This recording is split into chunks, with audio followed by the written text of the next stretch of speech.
Thank you.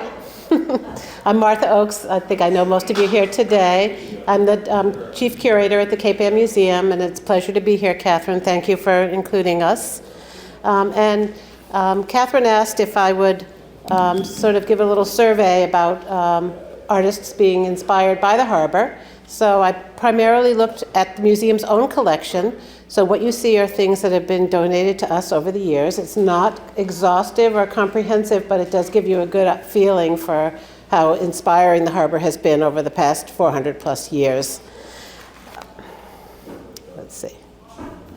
I start, of course, with the view of the harbor done in the 1620s or early 30s by Samuel D. Champlain. And it's not a particularly beautiful rendering of the harbor, but it is fascinating when you look at it to see all of the details that are included in it. And also just a reminder of the very long history of our harbor. It's fascinating to see how much detail is here, from the sort of the natural lay of the land, the depth of the harbor waters, where fresh water came down to meet the harbor, where Native American settlements were. So really a wealth of information in a time where there was from which very little has survived. Two of the very earliest renderings of the harbor that the museum has in its collection were done around 1815 by a man named Captain Lowe. And they're on display in the Elias Davis House, so a lot of people miss them. But they are, again, not particularly beautiful paintings of the harbor, but do give you a documentary view of what was going on just after the War of 1812. It was already very much a maritime community, so you see the vessels and the armaments on the right-hand side at one of the forts. And again, these are very, very small, tiny little watercolors. And most of the other artists, Lowe was not a trained artist. I think he probably did these in his spare time. But most of the other artists who were making their way to Cape Ann during the early 1800s were portrait painters. So we have a lot of portraits in our collection from the early 1800s, but not a lot of views of the harbor. So these two are important in that respect. And then, of course, there's a big jump all of a sudden when Gloucester's native son, Fitz Henry Lane, picks up his pencil and his brush. This is from 1852, so he's already well established.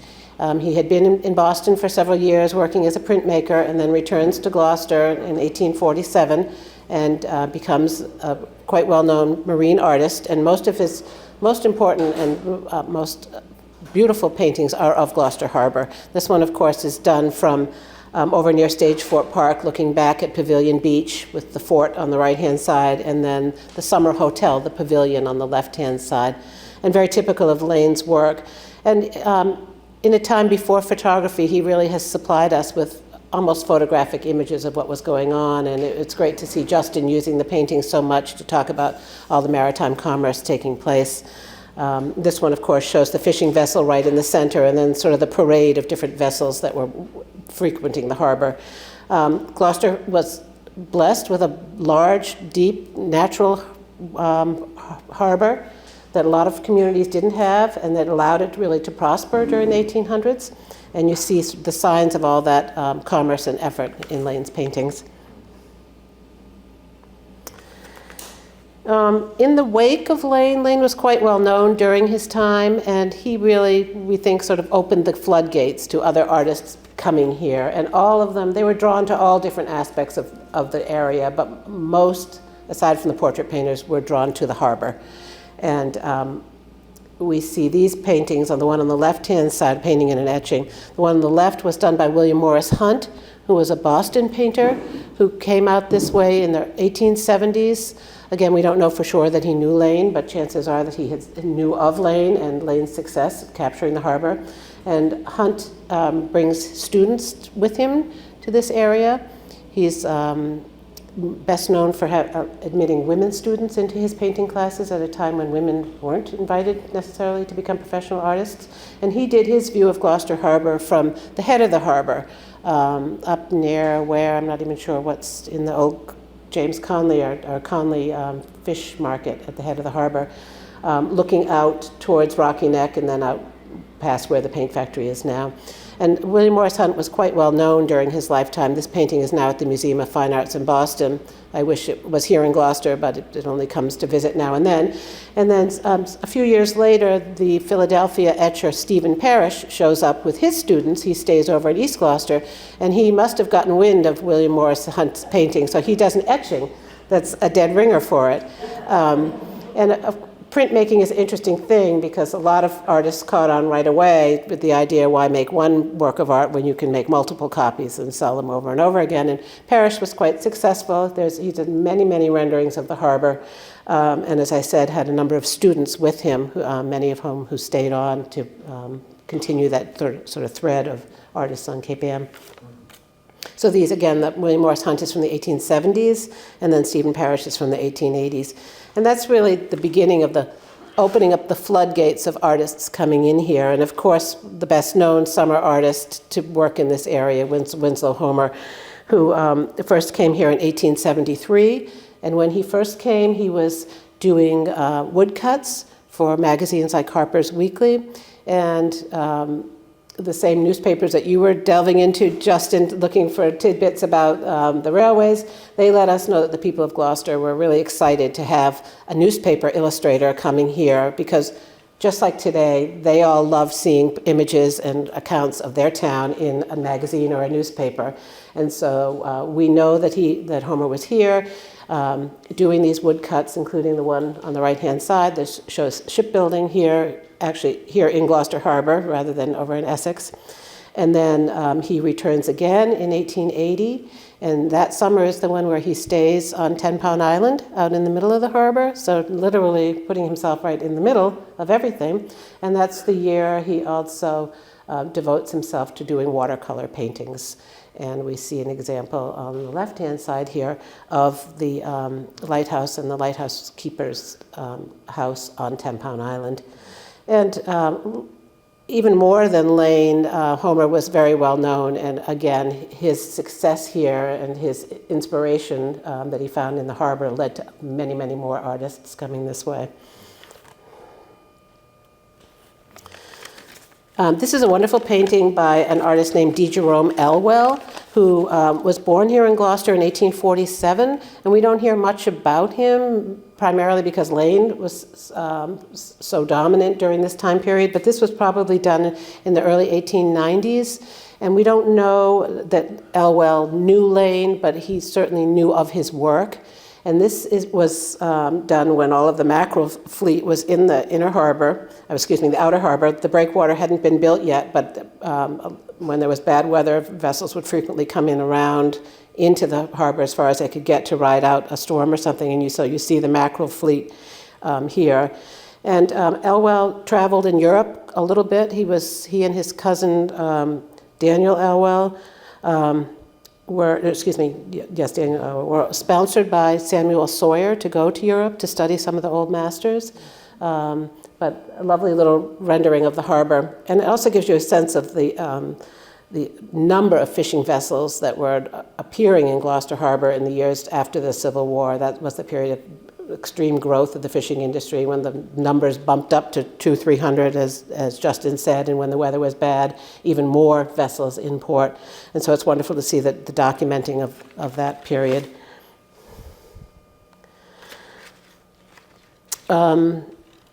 This is an etching done by Childe Hassam, who was a printmaker as well as a painter. This was done over in Rocky Neck, probably somewhere on East Main Street, peeking between the buildings, looking across, and you begin at this period to see Gloucester's distinctive skyline appear in renderings of the harbor, punctuated by City Hall, and then all the church steeples.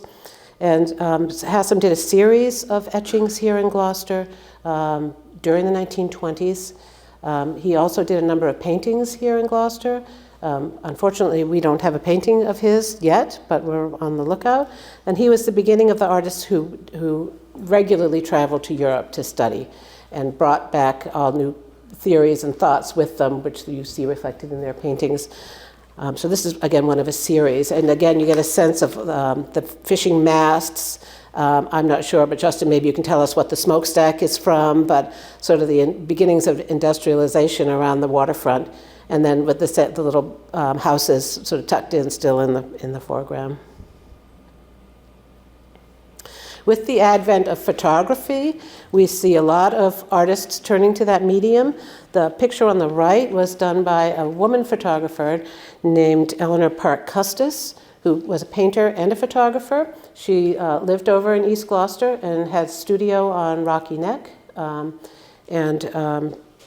in the early 1920s, and that was a period when most of the small sort of neighborhood art colonies were well established. Annisquam, Rockport, East Gloucester, and Rocky Neck in particular was quite popular, and again, in large part because of the wonderful views of the harbor from there, whether it was Smith's Cove or the inner harbor or looking out towards where the breakwater is now. And then on the right-hand side, we see a couple of images taken by Ernest Blatchford, whose photos are on display at the Cape May Museum Green right now. Again, he was documenting what was going on, but he was so skilled at his photography that they really become works of art. And on the top, we see a launching of the Helen Miller Gould in Vincent's Cove here in Gloucester Harbor, and then the remnants of a coasting schooner, I think it was, on the foundations of the breakwater out at Eastern Point. It took many years to build the breakwater, and while they were struggling along building it, numerous vessels ran aground. So Blatchford's interest in documenting what was going on around the harbor gives us a sense of all of the maritime activities and industries. And I know he took a lot of the railways, because his offices are right down in this area.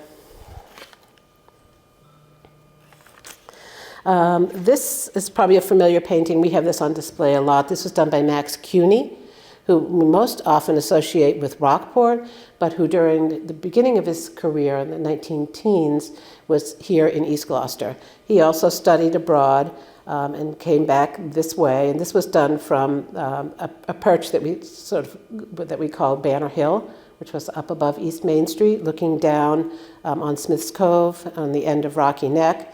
And then over again to the main part of Gloucester. And as you can see, it's abuzz with activity and lots of things for artists to paint, and yet still quite beautiful, despite all of the industrialization that's taking place. This is about 1912, so it's quite early.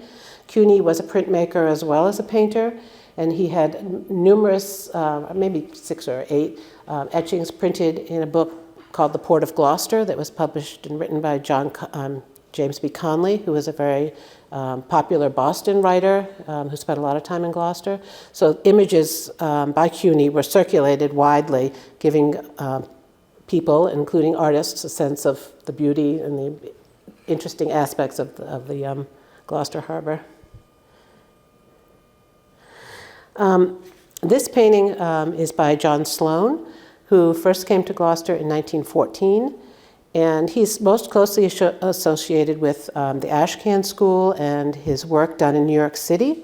So very different from what he did here, but between 1914 and 1918, he spent summers here, and it was one of the most productive periods in his life. I think that it's been estimated that he produced 100 paintings his first year here, and went on to do similar numbers the next 3 years.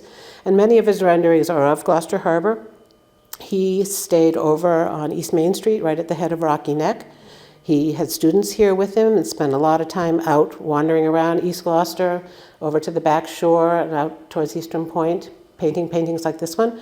This one looks like it was probably done near the paint factory looking across towards the fort. And his paintings are always full of light and reflected light and sort of impressionistic suggestions of what was going on. They're not highly detailed like Hassam's etchings that show every smokestack and every mast, but you certainly get a sense of the fishing activity going on and the houses and commercial buildings on the fort behind. And I think I have another image of his. Yes, this was done from near Rocky Neck Avenue, looking across, I think it's called Oaks Cove, not sure, towards Tempan Island, where there was a fish hatchery by the time Sloan was working. But it's wonderful to see an artist move away from the busy downtown inner harbor section to the outer harbor, where most of the year it's still pretty empty. During the period 1914 to 1918, when Sloane's here, there were yacht clubs, there were lots of sailboats and yachts and things, but he tends to shy away from those and present the harbor sort of as almost empty, when in fact it wasn't. One of the artists who came to Gloucester because of his friendship with John Sloane was Stuart Davis, who was just a young man when he first came here around 1914. And he came with his parents, and his mother actually eventually purchased a house in East Gloucester and stayed here for the rest of her life. But this is an image that Davis did early in his career. It's of 10 Pound Island, and this is a promised gift to the museum. And you can see the beginnings of his abstract interest emerging. And the next slide, I include one of his drawings. I'll just go back to see, you can see what direction he's headed. But on the right, the drawing is part of a sketchbook of Stuart Davis drawings that he did in the 1920s, all of Gloucester Harbor. And so he was fascinated by all the activity taking place on the wharves, of sort of the litter of ropes and anchors and buckets and everything. And he turned back to these drawings again and again throughout his career. So we associate him most often with being here early in his career. But between his mother living here and these sketches, you see the Gloucester motifs turning up all the time in works that are from his jazz series or his New York series. All of a sudden you see something that, if you're looking at it, you think, that reminds me of Gloucester Harbor, and chances are it probably is. So the sketchbooks, of which the museum has one book that has about 30 pages, are just wonderful in terms of seeing his fascination with the harbor. So I sort of dug into the grab bag that's the museum's collection and kept going. And obviously I don't cover all the artists, but we have a lot of more contemporary works that we're fortunate to have. This was done by an artist named Sam Feinstein, who painted here just after World War II, so 1945-46. By that time, as Justin went over earlier, the fleet's changing. It's moving from all sail to power. The dory fishing end of it is slowly disappearing. Types of gear are changing. The population of people who are manning the fishing vessels and the shoreside businesses is changing. And yet, there was still enough for someone like Feinstein to be inspired and intrigued by what was going on.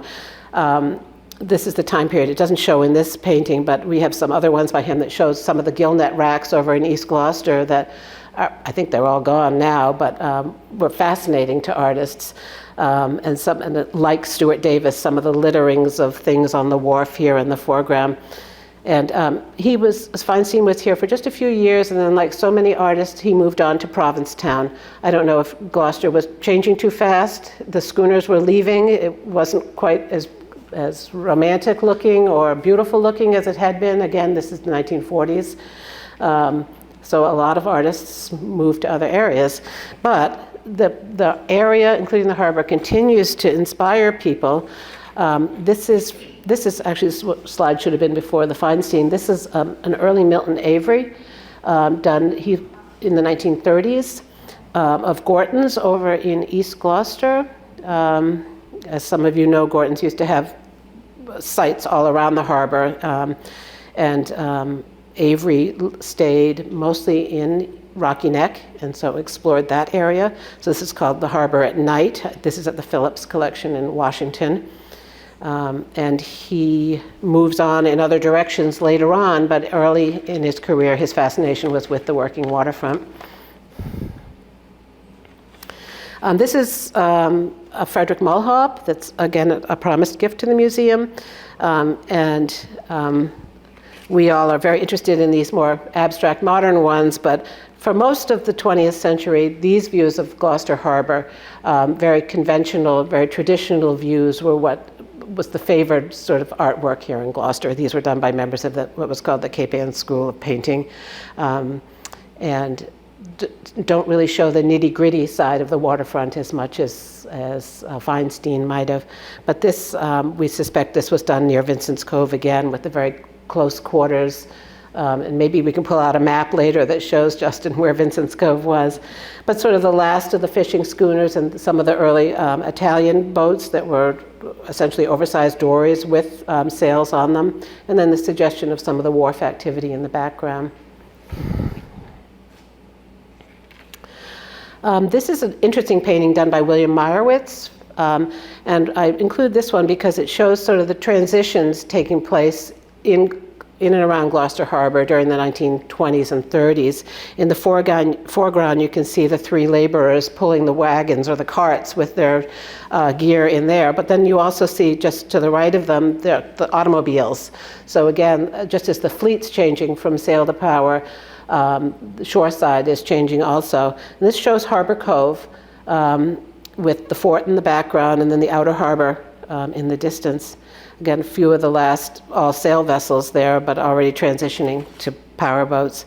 And then, of course, the other part of that pair was Teresa Bernstein, who we think of her as painting Good Harbor Beach and beach scenes, but she did a number of paintings of the waterfront. I'm always surprised to see the number of paintings done by women artists that show fishermen at work on the wharves, mending, unloading catches. I always wonder what they thought when somebody showed up, because this is probably from the 1930s, and my guess is she had, her easel and some dress on or something, and just parading right out on the wharf. And there's lots of paintings and prints and photographs by women artists from this time period, so it might have been unusual, but it was certainly tolerated.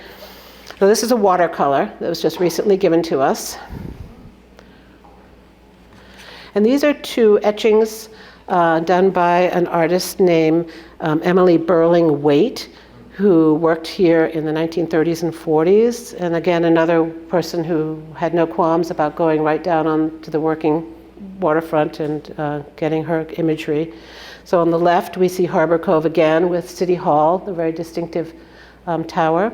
And then on the right, a close-up of some unknown men, perhaps shoveling ice. I can't really tell what's in the wagon, but something.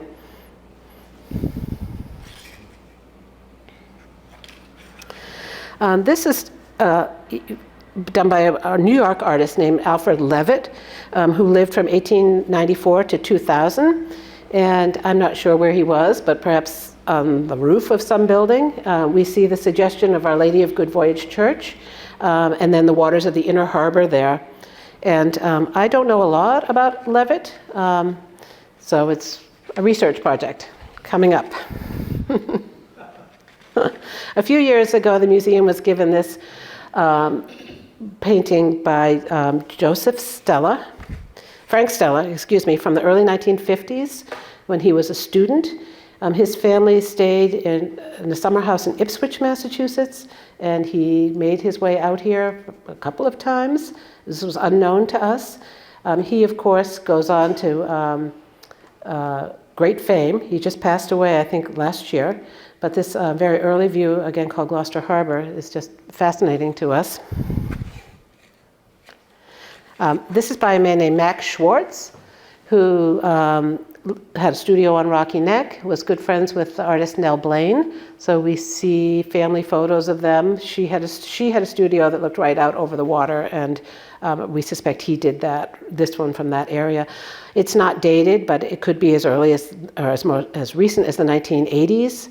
It looks like one of the elderly housing projects on the right-hand side, and then the Universalist Church in the beginning. So it's fascinating to me, all the way from Lane's time up till almost the present, the artist's fascination with the skyline of Gloucester, and then the activity taking place on the waterfront below.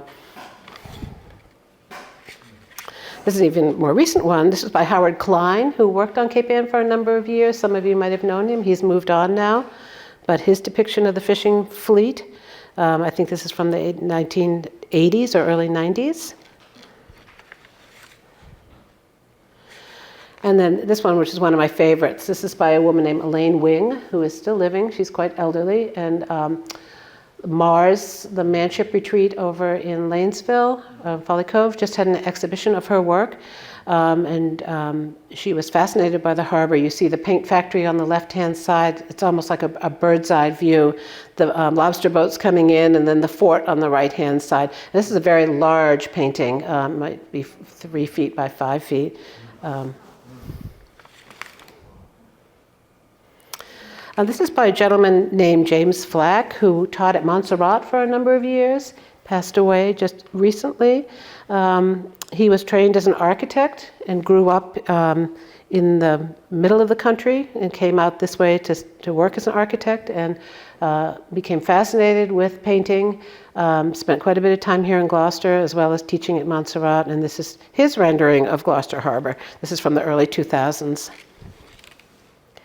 And then, of course, the story continues and will continue so long as the harbor's here and provides inspiration.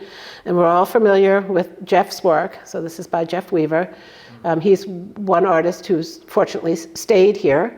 But the cycle usually is people come for a few years and move on, or come in the summer and move on. But we're all very lucky to have Jeff here. And he remains fascinated by the working waterfront and by the built environment around it. And so he'll be the first one to tell you that it's a great inspiration, and that we're very lucky to have the harbor here. So I will end with that. Thank you. You have a little time. Would you like to answer any questions? Okay. I guess I have a little time, so are there any questions? I could have given you some of mine, Jeff. Justin. Any? Yes? Just wondering if Hopper, if this museum has anything by Hopper. We just have one drawing. That's all we have. Yeah, that's one. So far. People are extraordinarily generous, and so we never know when something might come along. So, anything else? Yes. Did you say that all of the pieces that you showed were? No, not one. The very modern Stuart Davis is not ours, and the Child Hassan etching is ours. So most of them are ours. Yep.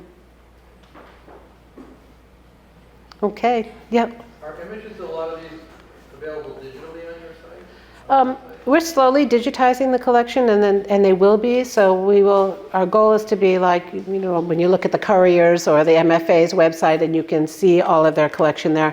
But it's a big task, and we're making progress, but we're not there yet. And as Justin said, a lot of our archival material is already available online, and I think can be downloaded from the website. So great, thank you.